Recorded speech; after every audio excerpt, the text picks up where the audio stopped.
Hadith of Rasulullah sallallahu alayhi wa sallam, when he said, "Man kana hammuhu al-akhirah," whomsoever, listen ya akhwan, let's make this our goal. Whomsoever make the akhirah, the hereafter, his main concern. What happens? The dunya will come running to him. And whomsoever make the dunya his main concern, he will lose both. Look at this deal. Look at this deal. If you make the akhirah your main concern, you will get both. If you make the dunya your main concern, you will lose both. So whomsoever make his secret affairs perfect, his external affairs automatically will be perfect. The point is, concentrate on fixing what's in the heart. Automatically what's outside will be fixed. A person, two people prayed. I am seeing two people praying. This prayer is favored to the other prayer to as much as the heart is involved in this prayer. This person was praying just because his father forced him to pray, and this person came with like 3, 4, 5 intentions. So to me, from the outside, it looks like they're both praying.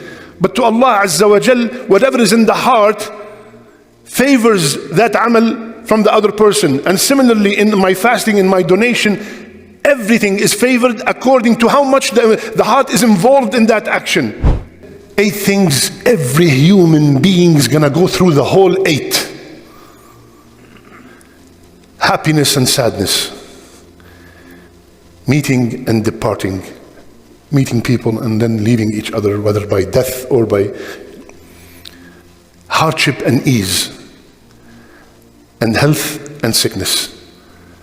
Who among us did not go through the whole 8?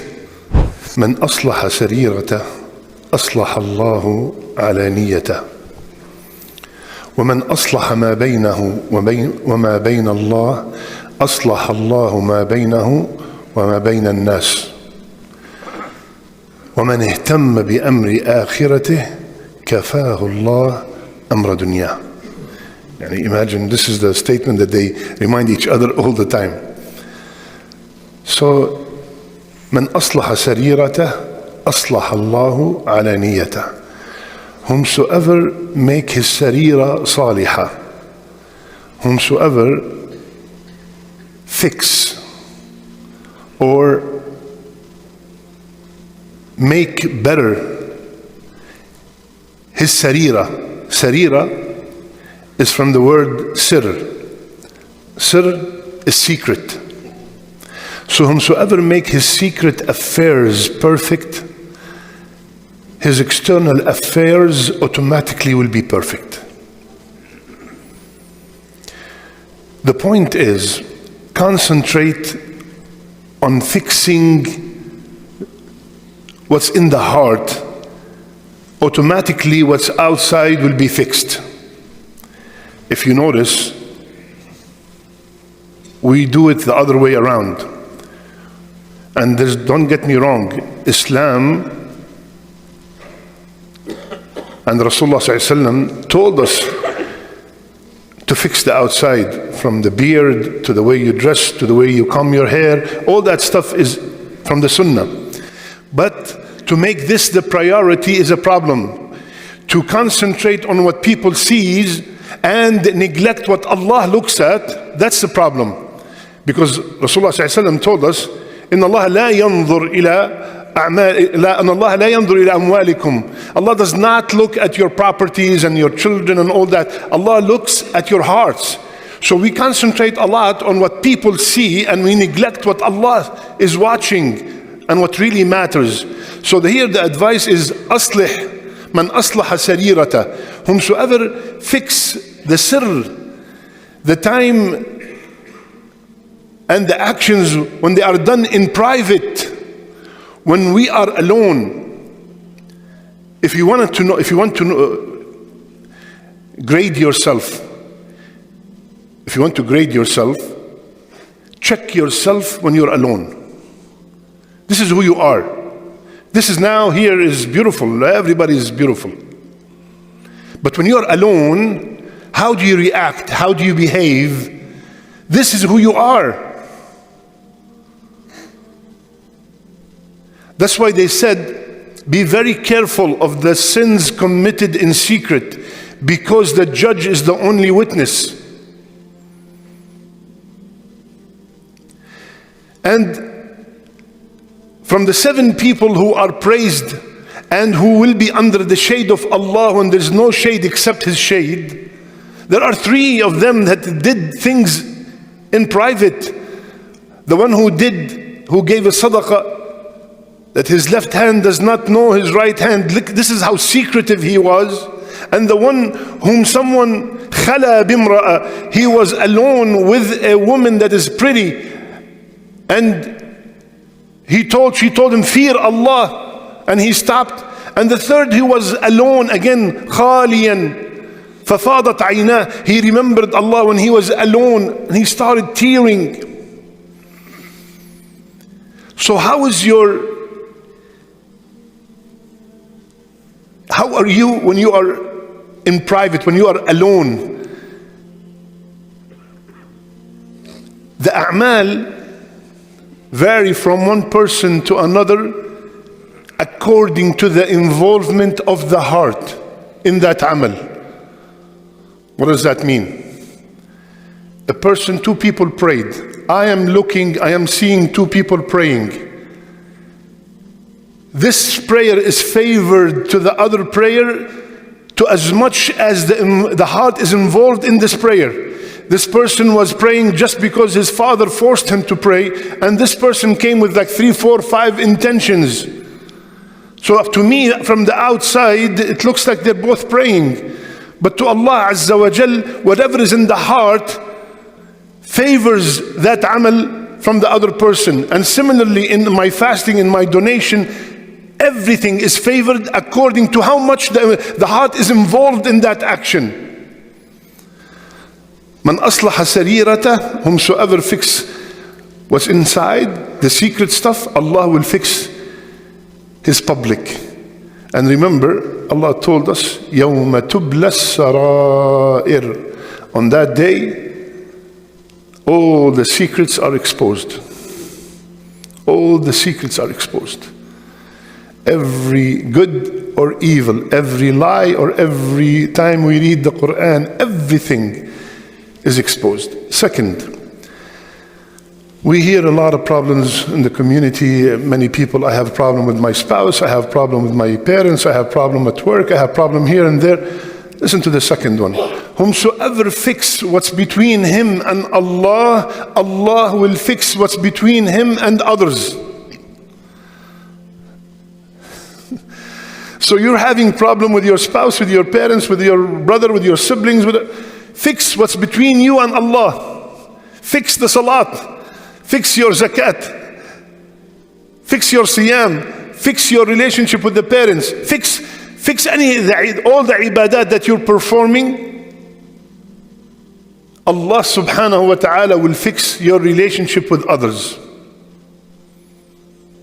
And that applies to everything. And the last one, just to make the khatira short,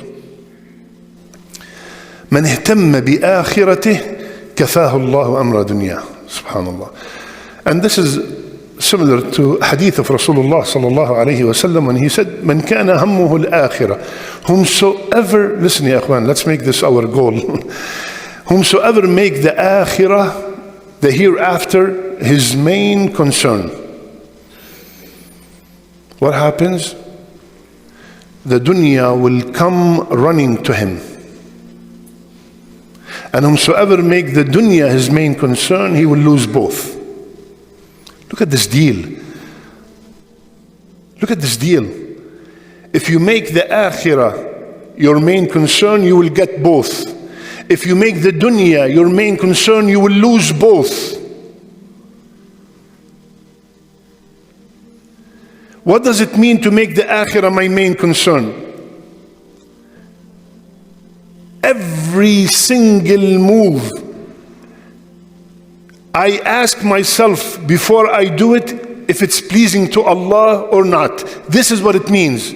My main concern that one day I'm gonna stand in front of Allah and report about that business that I'm in, about my treatment to my spouse, about my treatment to my parents, about the upbringing of my children, about every single thing I did. I am going to report. I'm always worried before I make any decision, what am I going to tell Allah? This is what it means. And if I apply that, the dunya will come running راغمة. Rasul sallallahu alayhi wa sallam used the word راغمة. يعني بالعربي غصبا عنها. The dunya will come whether you like it or not. She's gonna come after you. What do we do, ya akhwan? If I compare how much of my time per day for dunya and how much for akhirah.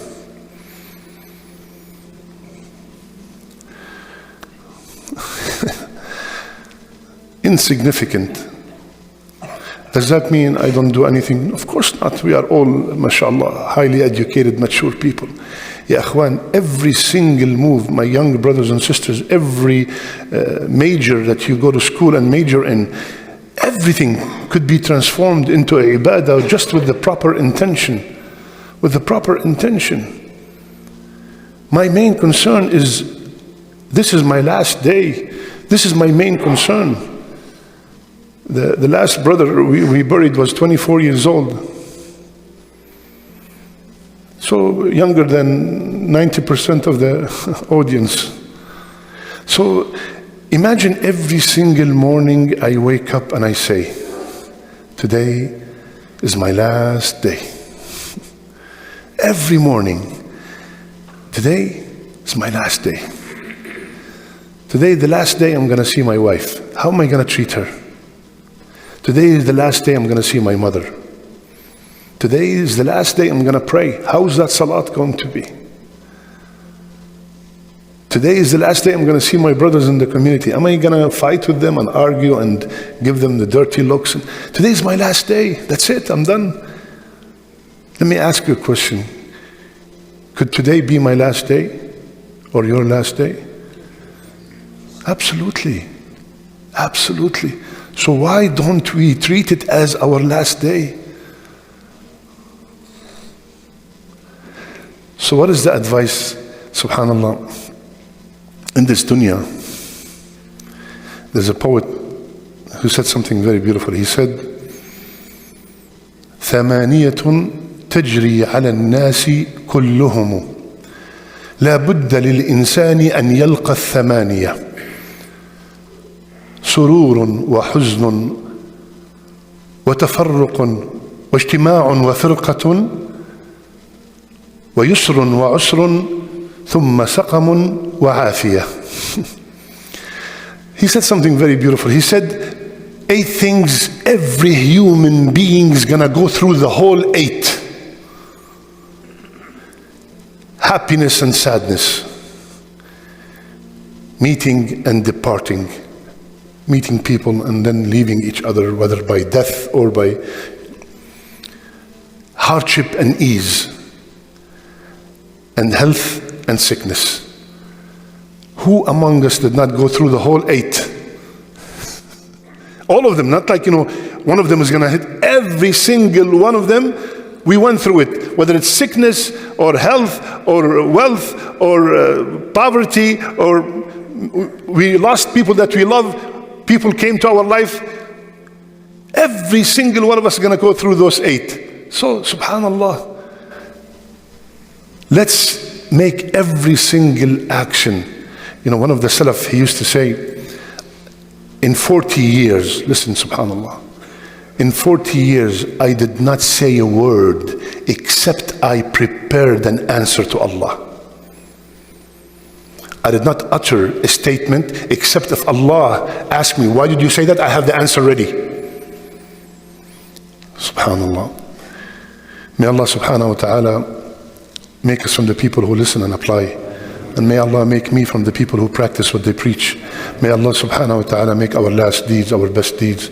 And may Allah azza wa jal make our last words لا إله إلا الله. صلى الله على نبينا محمد وعلى آله وصحبه أجمعين.